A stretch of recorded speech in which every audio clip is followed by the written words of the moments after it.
اور سارے میرے پختونخوا کے ایم پیز، اور مجھے نہیں پتا کہ ایم این ایس بھی ہیں، لیکن جو سارے ممبر جو پروونشل اسمبلی کے جتنے بھی ہمارے ارکان ہیں، میں سب سے پہلے تو آپ سب کو یہ واضح کر دوں کہ جو میں نے کل پنجاب اسمبلی سے اپنے جو پارلیمنٹری پارٹی سے ایڈریس کیا تھا، تو اس میں ایک غلط فہمی ہوگی، وہ میں ذرا آپ سب کے سامنے پہلے واضح کر دوں۔ غلط فہمی ہوگی ہماری اپوزیشن کو، یعنی ہماری جو گورنمنٹ میں بیٹھی ہوئی اور جو پی ڈی ایم کے لوگ ہیں۔ دیکھیں، ہم نے فیصلہ کر لیا ہے کہ ہم نے یہ اسمبلیوں سے کے پی اور اپنی پنجاب کی اسمبلیوں سے ان کو ڈیزالو کرنا ہے اور الیکشنز پہ جانا ہے۔ ہم نے صرف ان کو پی ڈی ایم والے لوگوں کو ان کو ایک پیغام دیا کہ دیکھیں 66% پاکستان میں الیکشن ہوگا جیسے ہی ہم اپنی یہ 2 اسمبلیاں ڈیزالو کریں گے۔ اب 66% پاکستان میں جب الیکشن ہوگا تو جو فیڈرل گورنمنٹ ہے وہ تو اس کا تو کام کرنا ختم ہو جائے گا، کیونکہ وہ تو سارے الیکشن میں چلے جائیں گے۔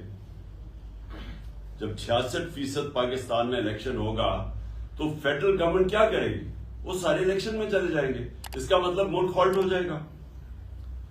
اب میں نے ان کو یہ سمجھایا، کل کوشش کی، اور میرے خیال میں غلط پیغام چلا گیا کہ دیکھیں میں ملک کے لیے آپ کو آفر کر رہا ہوں، الیکشن تو جب بھی ہوں گے وہ انشاءاللہ چاہے اکتوبر میں ہو چاہے اگلے اگست میں ہو، انشاءاللہ تحریک انصاف نے تو اب جیتنا ہے۔ وہ جیتنا اس لیے ہے کہ لوگوں نے جو ان کی کارکردگی دیکھی ہے پچھلے 7 مہینے میں، لوگ تو یعنی ان سے اتنا متنفر ہے کہ یہ باہر ہی نہیں نکل سکتے۔ یہ جدھر پبلک کے اندر جاتے ہیں ان کو چور کے نعرے لگتے ہیں۔ ملک تو یہ کسی ایک شعبے کے اندر ملک میں کوئی فائدہ نہیں ہوا، یعنی کوئی امپروومنٹ نہیں ہوئی، بلکہ ملک تو نیچے جا رہا ہے۔ سارے جو ان کا جو اپنے 2 بڑے فائنانس منسٹر جو ان کے لے کے آئے تھے اور یہ تجربہ کار لوگ تھے، وہ اب آپس میں لڑ رہے ہیں۔ وہ جو مفتاح اسماعیل ہے، وہ جو پہلا فائنانس منسٹر ہے، وہ تو اب یہ کہہ رہا ہے کہ یہ ڈیفالٹ کی طرف لے کے جا رہا ہے اسحاق ڈار، اور اسحاق ڈار کہہ رہا ہے کہ اس نے کچھ کیا ہی نہیں ہے جب وہ فائنانس منسٹر تھا۔ دونوں ہی سچ بول رہے ہیں، دونوں ہی سچ یہ بول رہے ہیں کہ ملک جا تو ڈیفالٹ کی طرف رہا ہے، اور دونوں نے کچھ نہیں کیا سوائے سٹیٹمنٹس دینے کے اور ہمارے اوپر تنقید کرنے کے۔ ان کے پاس تو اب کوئی روڈ میپ بھی نہیں ہے اس ملک کو بچانے کے لیے۔ اور جو باہر کی بھی فائنینشیل مارکیٹس ہیں اور پاکستان کے اندر بھی جو بزنس کمیونٹی ہے، ان کو پوری طرح اعتماد ان کے اوپر اٹھ چکا ہے۔ وہ سمجھتے ہیں کہ اب ان کے پاس کوئی اب حل ہی نہیں ہے، کوئی روڈ میپ نہیں ہے، تو لہٰذا ملک کا جو معاشی حالات ہیں وہ بڑی تیزی سے نیچے جا رہے ہیں۔ اور کوئی بھی شعبہ، بزنس لے لیں، انڈسٹری لے لیں، زراعت لے لیں، آئی ٹی لے لیں، ایک اس وقت ملک کے اندر جو اس ملک کو ویلتھ کریشن کر سکتا ہے، دولت میں اضافہ کر سکتا ہے، ایک بھی نہیں ہے شعبہ جو کہ ان کی جو اب اس حکومت کے اوپر اعتماد رہ گیا ہو۔ تو نہ اندر سے کوئی اس کے اوپر اعتماد نہیں رکھتا ہے، نہ باہر سے۔ 75% پاکستانی کہہ رہے ہیں الیکشنز کرواؤ، کیونکہ وہ بھی یہ سمجھ گئے ہیں گورنمنٹ فیل ہو گئی ہے۔ تو اس میں ہم نے صرف ان کو یہ کہا کہ ہم تو یہ کرنے جا رہے ہیں، آپ کو اگر ملک کی فکر ہے تو آپ اس وقت کیونکہ ملک آپ سے سنبھالا نہیں جا رہا، ملک جا رہا ہے ڈیفالٹ کی طرف، تو آپ بھی الیکشنز کروا دیں، ایک جنرل الیکشن ہی ہو جائے، بجائے یہ کہ 66% پاکستان میں ہوگا۔ یہ میرا مقصد ان کو کہنے کا تھا۔ باقی ان سے بات چیت کس چیز پہ ہوگی؟ ہو ہی نہیں سکتی۔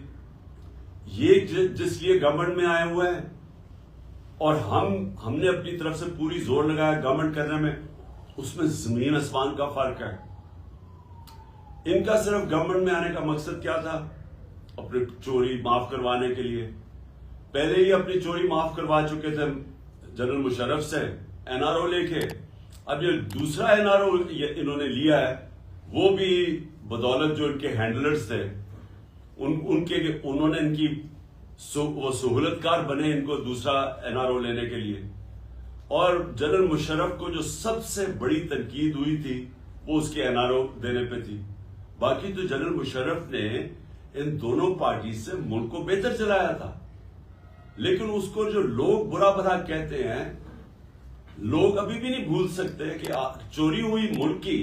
دیکھیں چوری ہوتی ہے کسی مثلا میرے گھر چوری ہو گئی، لیکن کرپشن ملک کا پیسہ چوری ہوتا ہے. تو جنرل مشرف کے پاس تو اختیار ہی نہیں تھا کہ جو ملک کا پیسہ چوری ہو وہ معاف کر دے.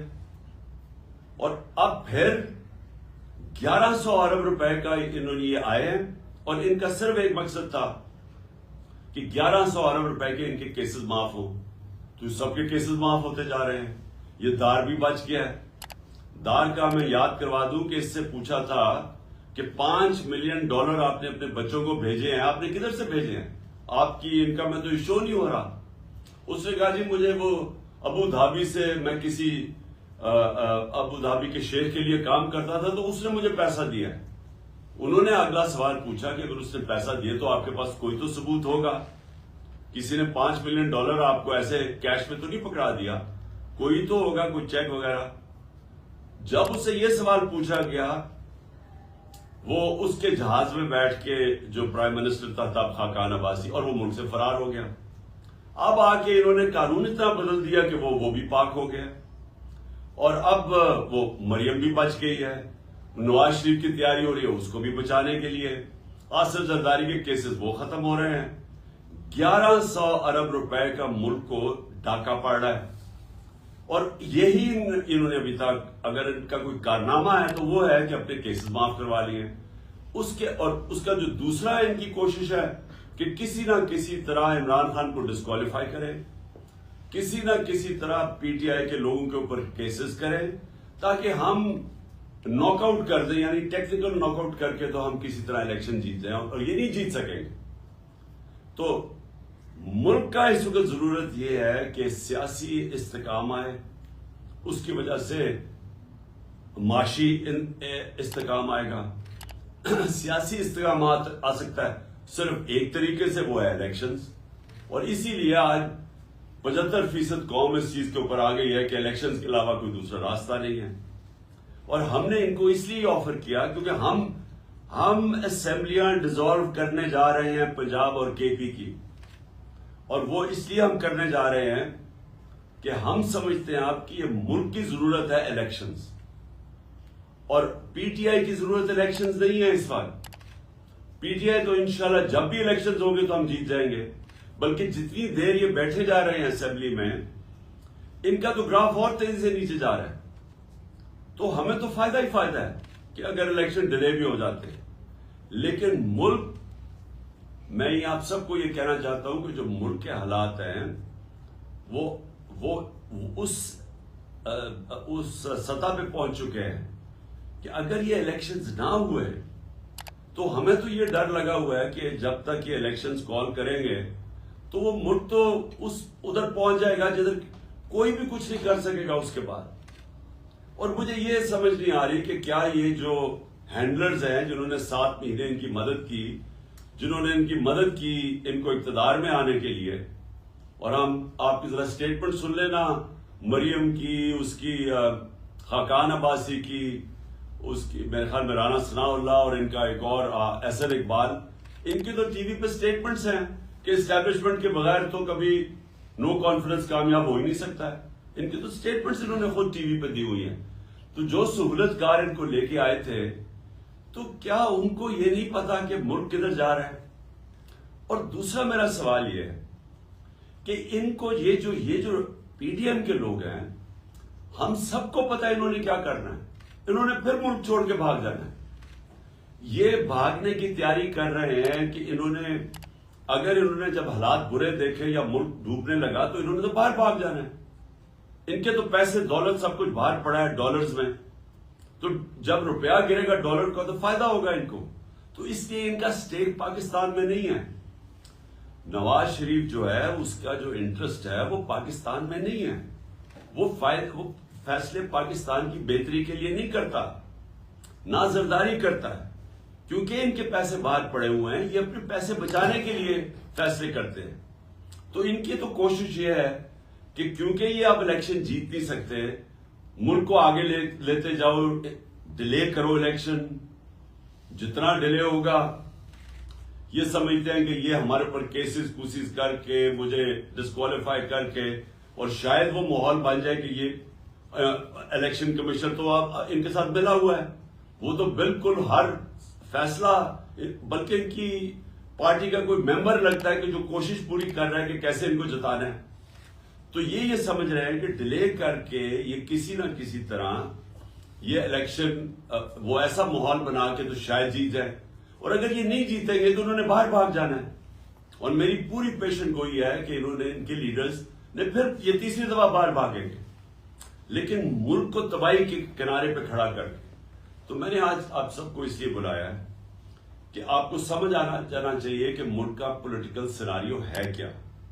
ہم کھڑے ادھر ہیں جدھر یہ ہمارے لیے پی ٹی آئی کا تو گراف اللہ کا شکر ہے کبھی بھی اتنا اوپر نہیں گیا جتنا آج ہے, لیکن ملک کا صورتحال یہ ہے کہ یہ جتنی دیر آپ بیٹھیں گے تو جس طرح میں نے آپ کو شروع میں کہا کہ جو بیرون ملک کا فائنینشیل مارکیٹس ہے وہ مکمل طور پہ ان کے اوپر اعتماد ان کا کھو بیٹھا ہے. موڈیز ہو یا فچ ہو جو کہ کریڈٹ ایجنسیز ہیں جو دنیا کی ملکوں کی کریڈٹ وردینس ہے اس کا فیصلہ کرتی ہیں, وہ سب انہوں نے پاکستان کو ڈاؤن گریڈ کر دیا. اور یہ جو سی ڈی ایس ہے اس کا مطلب کہ پاکستان کیا قرضہ واپس کر سکتا ہے, اور جو اس کی رسک ہے اب وہ ہم جب تھے 5% پہ تھی, آج وہ پہنچ گئی ہے 100% پہ. یعنی کوئی بھی نہیں اب سمجھتا کہ پاکستان اپنا قرضہ واپس کر سکتا. اس لیے باہر سے تو پاکستان میں پیسہ آنے نہیں لگا, نہ انویسٹمنٹ آنے لگی ہے, نہ پاکستان کے اندر سے انویسٹمنٹ آنے لگی ہے. اور دوسری چیز جو یہ قرضے مانگیں گے کمرشل بینک سے, انہوں نے اب دینے نہیں ہیں قرضے. تو اس ماحول کے اندر ہمارا ملک ایک مزید خطرے میں ہے, اور پھر سے میں کہہ رہا ہوں کہ وہ ادھر پہنچ جائے گا جدھر خدا نہ خواستہ ہمارے کوئی بھی ہم اس کو کنٹرول نہیں کر سکیں گے. تو یہ تو ہمارا پیغام ان کو بھی ہے جنہوں نے جس طرح میں نے کہا انہوں نے تو باہر بھاگ جانا ہے, لیکن جو ان کے ہینڈلرز ہیں ان کو پتا ہونا چاہیے کہ ملک جدھر کھڑا ہے تو نقصان تو جنہوں نے یہاں رہنا ہے, جن کا جینا مرنا پاکستان میں ہے, وہ نقصان تو ان کو ہونے لگا ہے اور ہو رہا ہے. یعنی ہر روز ملک کے حالات بگڑتے جا رہے ہیں. یا انہوں نے ساری ایل سیز وہ نہیں آنر کر رہے, ساری باہر سے امپورٹس بند کر دی, اور امپورٹس وہ ہیں جو کہ را مٹیریل کے امپورٹس ہیں. اس کا مطلب فیکٹریاں بند ہوتی جا رہی ہیں. انڈسٹری ہماری, ہم نے ریکارڈ بڑی دیر کے بعد انڈسٹری کو اٹھایا تھا اپنی, جو 10.6% پہ گرو کر رہی تھی. ہمارے آخری مہینے میں 26% پہ انڈسٹریل گروتھ تھی, آج وہ 0 پہ پہنچ گئی ہے. زراعت کے اندر ہمارا ریکارڈ 17 سال کے بعد 4.5% ہماری زراعت کی گروتھ ہوئی تھی, اور ہماری 4 فصلیں ریکارڈ تھی 2 سال.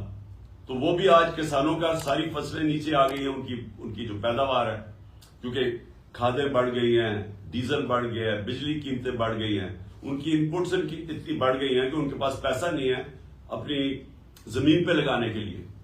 تو لہذا جدھر سے ہم چھوڑ کے گئے تھے اور جدھر یہ پہنچ گیا, جدھر پاکستان کو انہوں نے پہنچا لیا ہے, وہ اس سے صرف نکلنے کا ایک طریقہ ہے, اور وہ میں اب سے نہیں 7 مہینے سے کہہ رہا ہوں, صاف اور شفاف الیکشن. اور میں آپ سب کو آج اس لیے یہ کہا تھا کہ آپ سے میری بات بھی ہو جائے, آپ کو میں بتا بھی دوں کہ میرے ذہن میں کیا ہے. اور میں یہ سمجھتا ہوں کہ آپ سب کو اب تیاری کرنی چاہیے الیکشنز کی. ساروں کو اپنے ایم این ایز, اپنے ایم پیز, آپ کو اپنے اپنے حلقوں میں نکل جانا چاہیے اب, اور آپ کی تیاری صرف خاص طور پہ ایم پیز کے. لیکن مجھے لگتا ہے کہ جنرل الیکشن کی طرف ہم جا رہے ہیں. ناممکن ہے کہ اگر 66% پاکستان میں الیکشن ہو رہا ہے تو اس کے بعد جنرل الیکشن کو روک سکتے ہیں یہ. تو ہم ساروں کو اب کوشش اپنے حلقوں میں تیاری کر لینی چاہیے الیکشن کی, اور ہم نے صرف ان کو یہ کہا ہوا ہے کہ اگر آپ بات کرنا چاہتے ہیں جنرل الیکشن کی ڈیٹ دینے میں تو ہم بات کریں گے, نہیں تو ہم ان قریب اناؤنس کر دیں گے اپنی اسمبلیز ڈیزالو کر کے الیکشنز. اور میں نے محمود خان آپ کو بھی مجھے پتا ہے کہ آپ تیار ہیں بالکل, اور پرویز الہی نے بھی مجھے پوری گو ہیڈ دے دی ہے کہ جب میں چاہوں گا تو اسمبلیز میں ڈیزالو کر سکتا ہوں. تو میں اس لیے یہ سب کو آپ کو بتانا چاہتا تھا کہ اب تیاری ہو جانی چاہیے مینٹلی, چاہے اب وہ الیکشن پہ آئیں یا نہ آئیں. اگر وہ آئیں گے تو ٹھیک ہے, جنرل الیکشن پہ ہم چلے جائیں گے, لیکن اگر وہ نہیں آتے تو ہم نے اسی مہینے انشاءاللہ اپنی پروونشل اسمبلی سے کو ڈیزالو کر کے ہم نے پھر اب الیکشنز کی طرف نکل جانا ہے. ہاں, ایک میں نے آپ سب کو کہنا تھا کہ بڑا ضروری ہے کہ آپ نے اعظم سوادی کے لیے پروٹیسٹ کرنا ہے. سب کو میں کہہ رہا ہوں, جو اسے ظلم ہوا ہے یہ ظلم کی انتہا ہے. ایک آدمی جس نے ٹویٹ کی ہے, دنیا کے اندر ہر جگہ آپ کو اجازت ہوتی ہے جمہوریت میں تنقید کرنے کی. ایک ٹویٹ کے اوپر تنقید کرنے پہ اس کو تشدد کیا گیا. ایک 75 سالہ آدمی, اس کو پہلے اس کے پوتا اور پوتیوں کے سامنے مارا گھر میں جا کے, اس کے بعد اس کو لے جا کے یہ ڈرٹی ہیری نے کے آرڈرز پہ انہوں نے اس کے اوپر تشدد کیا ننگا کر کے. اور اس آدمی کا کوئی بھی اس کے اوپر اس طرح کا ظلم ہوا ہوتا تو اس کا غصہ آنا تھا. اس کے بعد اس کی جو سب سے بڑا ہمارے معاشرے کے اندر, ایک ہمارا معاشرہ اسلامی معاشرہ ہے, اس کی جو ویڈیو بنا کے اس کے گھر اس کی فیملی کو دی گئی, یعنی کون آدمی ہے اس کے بعد ریئیکٹ نہیں کرے گا؟ میری طرح کا آدمی, میں تو خودکش حملے کے لیے تیار ہو جاؤں گا میرے گھر سے مجھے کوئی اس طرح کرے. یعنی میں تو اپنا سارا, میں اس کے بعد تو صرف ایک چیز میرے ذہن میں آئے کہ میں نے بدلہ کیسے لینا ہے, اور میں ہر سطح پہ جاؤں بدلہ لینے کے لیے. تو وہ آدمی جب اس کا ذہنی اس کا سوچ دیکھے کہ وہ کدھر پہنچا ہوا ہے, تو اس سے اگر منہ سے چیزیں نکل بھی گئی تو یہ تو دیکھیں کہ ہوا کیوں ہے. آپ سب بیٹھے ہوئے ہیں اور میں آپ سب کو جانتا ہوں کہ آپ کو سب کسی سے بھی یہ ہو تو آپ سارے اسی طرح ریئیکٹ کریں. کون غیرت مند آدمی اس طرح ریئیکٹ نہیں کرے گا؟ اور اس کو آپ پکڑ کے اس کے اوپر 30 FIR کاٹ دیا اور اس کو کوئٹہ لے گئے ہیں, اور اس کی ہارٹ کی کنڈیشن ہے.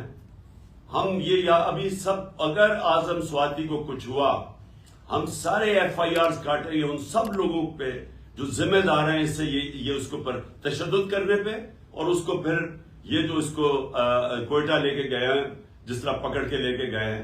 سارا ہمارے جسٹس سسٹم کا مذاق اڑ گیا. پاکستان کے اندر فنڈامنٹل رائٹس, یعنی میں پھر سے بڑے ادب سے اپنی عدلیہ سے کہتا ہوں کہ اگر آپ اس قوم کے فنڈامنٹل رائٹس کی حفاظت نہیں کریں گے تو اور کون کرے گا؟ کہ کس کے پاس ہم جائیں کہ اتنی بڑی وائلیشن ہو رہی ہے انسانی حقوق کی, تو اس کا یہاں تو اس کا مطلب جنگل کا قانون ہے, تو طاقتور جو مرضی کر سکے. تو اس لیے میں چاہتا ہوں کہ ساروں کو آپ کو اس کے اوپر سٹیٹمنٹس دینی چاہیے اور کھڑا ہونا چاہیے. آپ کو ساروں میں اپنے لوگوں کو اویئر کرنا چاہیے کہ اگر یہ آج اعظم سوادی سے ہو سکتا ہے تو یہ آپ کے کسی سے بھی یہ ہو سکتا ہے, ہم کسی سے بھی یہ کر سکتے ہیں. یہ نہ سمجھے کہ اعظم سوادی سے وہ, اور ہمارے کئی لوگ سوچتے ہیں کہ چل جی ہمارے سے نہیں ہوگا.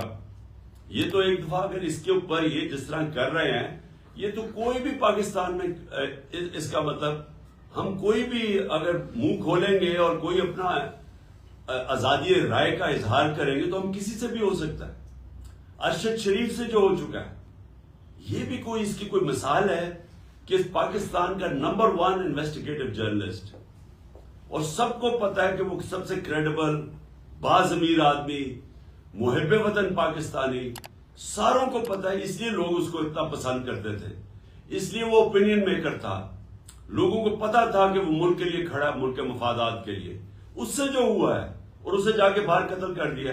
اور مجھے اتنا افسوس ہے اپنے صحافی برادری سے کہ اس کے لیے نہیں آپ کھڑے ہوں گے, اور آپ کی جس کی بھی وجہ سے اس کے لیے کھڑے نہیں ہو رہے, یہ تو اس کا مطلب آپ سب کسی سے بھی ہو سکتا ہے. کسی صحافی اگر ارشد شریف سے ہو سکتا ہے تو کسی سے بھی ہو سکتا ہے.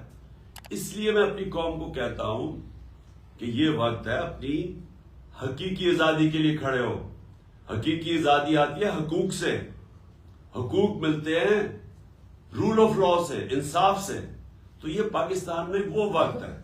تو آپ سب کو میں یہ کہنا تھا کہ آپ سب کو مینٹلی پریپیئر ہونا چاہیے کہ ہم نے ابھی الیکشن میں بھی جانا ہے اور یہ ہماری مسلسل جدوجہد جاری رہے گی. یہ پہلا قدم ہوگا انشاءاللہ جب ہم اپنی پروونشل اسمبلیز میں الیکشنز کروائیں گے. محمود خان آپ تھینک یو, اور آپ پلیز کچھ کہنا چاہتے ہیں.